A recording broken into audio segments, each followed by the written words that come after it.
Hello, it's your Gen X big sister here, and I'm going to continue our conversation around friendships as I'm getting ready to prepare for another virtual coffee chat with another group of Gen X women in less than an hour now. I thought I'd jump on here and talk a little bit about what has worked for me. Now, we agree that in midlife and beyond, it is difficult to start new friendships, make new connections, and keep those friendships going. Absolutely. But I thought I could start by sharing a little bit about what has worked for me or what I have done over the years, because I actually feel very fulfilled and full with my friendships. Now, there is a point that it's been a priority for me for most of my adult life, and I've had the time and the space and the bandwidth to put the appropriate time and energy into it. That's not always the case.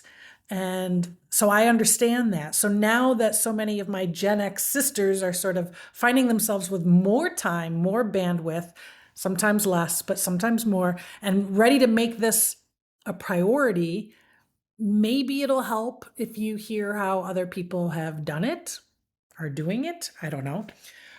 I'll share mine. All right. So I'm changing the names of my friends. I have a lot of good friends. I have a lot of people that I enjoy spending time with, that I like doing things with, traveling with, getting together when I'm doing my nomadic journeys around the country. So lots of good friends. I have a smaller circle of people that I seek out more often and spend more time with. And then I have a close handful of who I would consider closer friends. Now, for me, close friends means we're there for each other whenever and however we need each other. I don't require a daily contact with someone. There are women who need that from their closest friends, and I understand that. I have a person in my life who has daily calls with a couple of people that are the most close to her friendship wise. And it's really, and I can understand why it's really important to her, and that's an important value. And so, she makes sure that that's part of her close friendships. For me, it's we're there for each other, and we make time for each other, and we figure out when we're going to spend time together. It may be months. I may go months without seeing my close friends, but then when I do, I like to have quality, uninterrupted time, focused time with them, and really be able to focus on them and have good, deep conversations and really catch up on what's going on in each other's lives and do activities together and share hopes and dreams and all the things. So that's sort of my requirement for close friendship. So there's compatibility involved too, and you have to figure out what it is that you need from yours. All right, so let's start with friend number one in no particular order. I will call her Ashley. She's probably my oldest, closest friend. We've known each other since we were 17 in college. So we had the commonalities of joys and passion of college. We were roommates together for a little bit after college, and we continue to be, really like a sister relationship. I consider her family and vice versa. And but the friendship has gone through different phases through our adult life. I've lived the single life and have moved around the country multiple times. She has stayed primarily in one geographical area and has a partner, a husband, and they have a child. So our lifestyles ebbed and flowed and were different at different times of our lives. And so out of necessity, I mean, there were times where I went many, many, many months without talking to her. And then we got back together. That hasn't been the case for a really long time. For the last, God, decade and a half or more, we really have prioritized spending quality time together. And sometimes that has meant that I've had to reach out more or make make the effort to see her. There's been periods of time where that's the case. And then there's periods of time where it comes the other way and she's reaching out to me. So it ebbs and flows and it's not always the same. But we have that underlying foundation knowing that we are there for each other no matter what. So it's taken that kind of nurturing over the years and that kind of understanding and agreement to keep the friendship going. All right. Friend number 2, I'm going to call her, let's see, I'll call her Jennifer. So Jennifer and I met 15, more than 15 years ago. Let's see, it's 2020, 15, I don't know, between 15 and 20 years ago. And we literally met through Match.com. So there was a time where Match.com had a side to their site that was all about finding friends, like another site out there that was called Friendster. And I think now there's a Bumble BFF or something so it's similar, but Match.com had that for a little while. And so during that time, that's when I met Jennifer. And we lived in the same, we lived really close to each other. We were both single. We were both, wanting to go out and meet people and do things. And so we connected very, very well, had a great time, and we've been friends ever since. She's definitely someone that we can go months without talking, but I make a point to see her when I'm in her part of the country. She has traveled to come see me many, many times. She's met me on trips, things like that. And so it's just been another one of those friendships it's ebbed and flowed, but we know that we have that bond. But I want to draw out the fact that I did sort of put my neck out a little bit. We both did in how we met each other, because it was unusual, and it felt a little odd in the beginning, but we had to get over that. I was in a city where I didn't know a lot of people. She was a little more established and knew a lot of people. And it was just a way to make that connection. So that's friend number 2. Friend number 3, I'll call her Yolanda.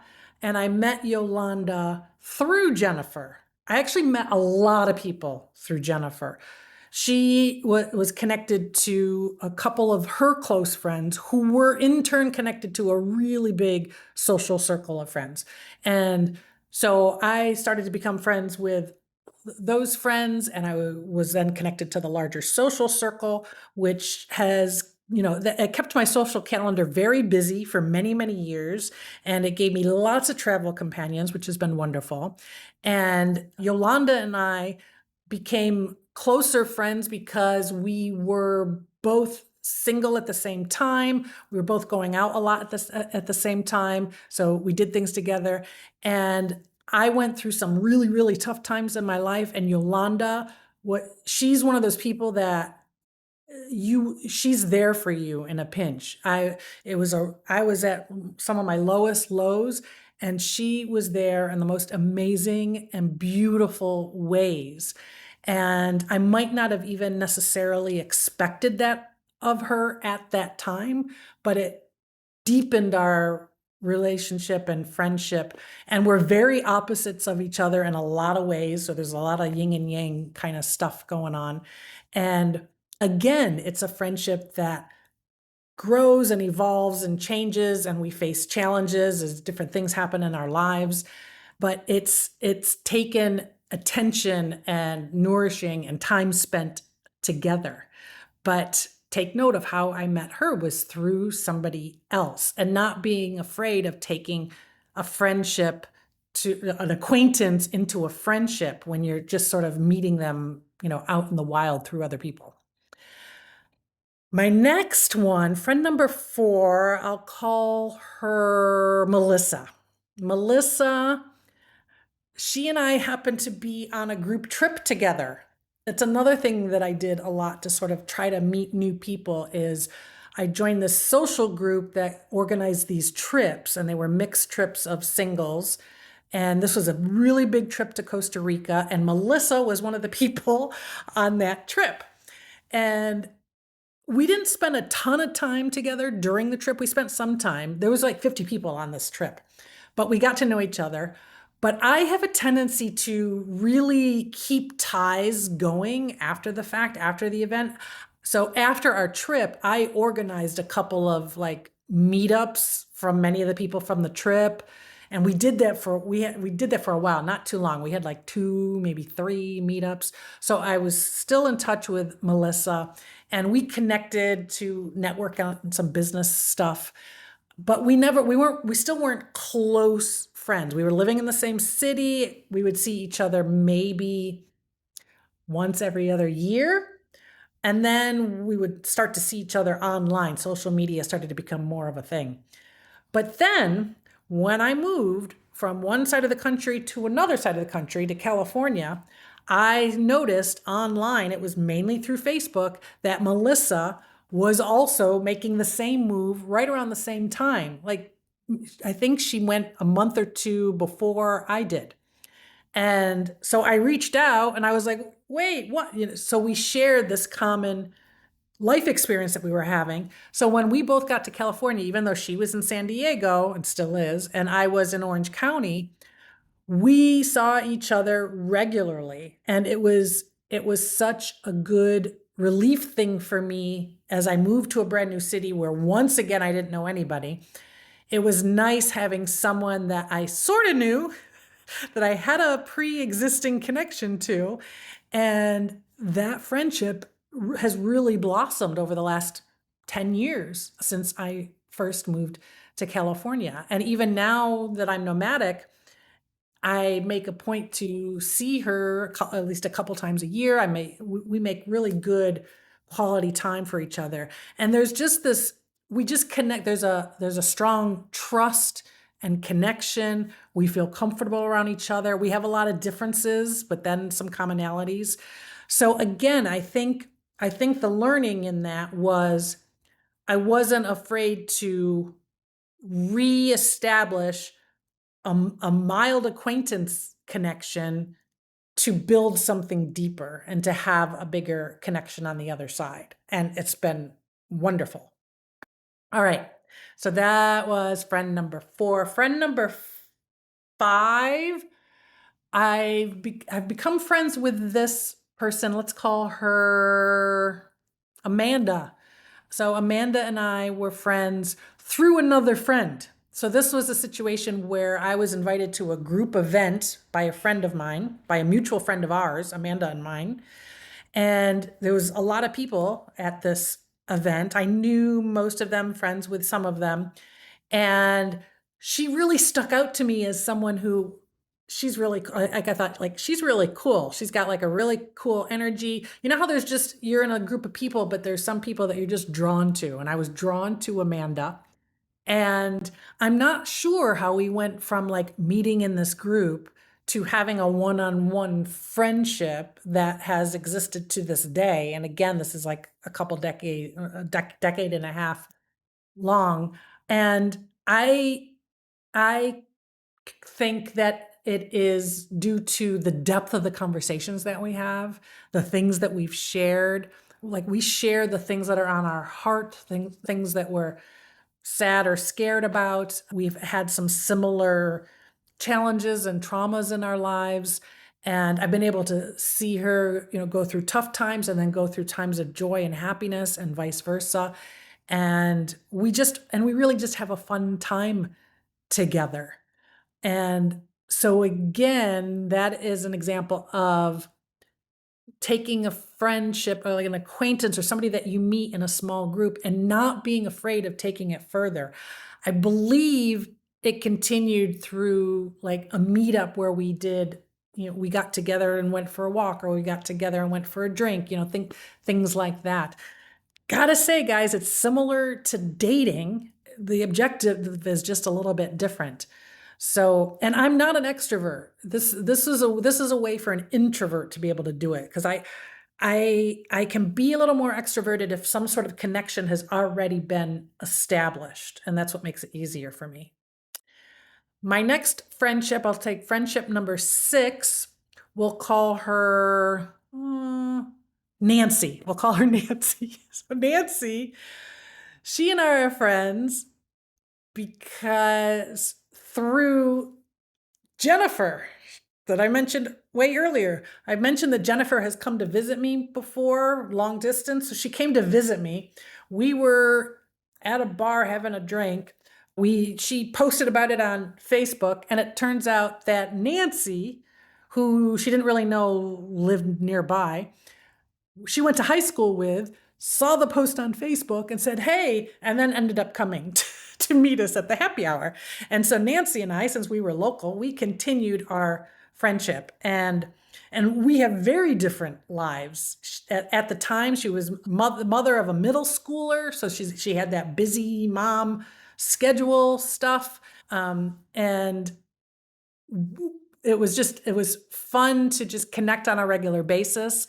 And she was definitely a saving grace for me during pandemic, because they would do these little concerts in the driveway every Sunday during pandemic. So that was a really nice time during a tough time.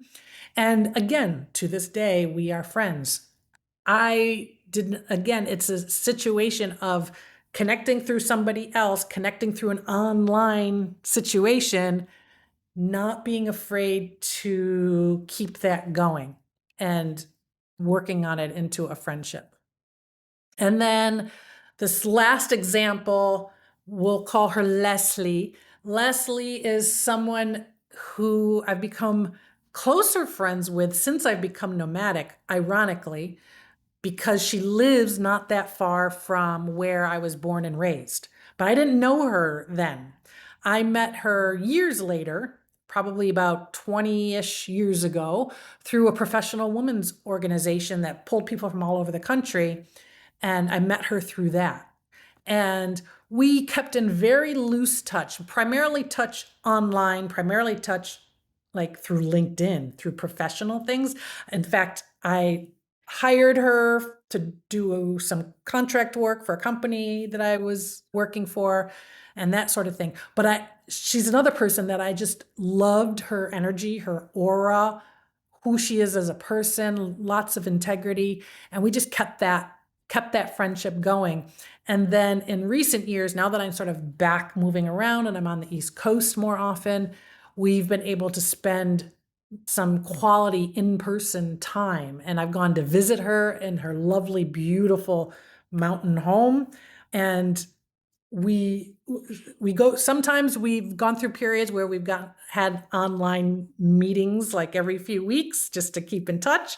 And other times we've gone a long time without talking. And then we talk again and it's like, psh, awesome energy. So those are some of the ways that I have started and continued and nurtured friendships and relationships in my life. If this is an area that's a challenge for you as a Gen X woman, if you want more friends or you want to deepen your friendships, let me know in the comments if this has sparked any ideas for you or any thoughts or any things that you think that you could do to move towards that goal. Please don't forget to like and follow as I share more of the topics important to Gen X women. This is your Gen X sister, your Gen X big sister. I keep not wanting to say that. Gen X big sister, because I'm the oldest of the Gen X. So signing off. See you tomorrow.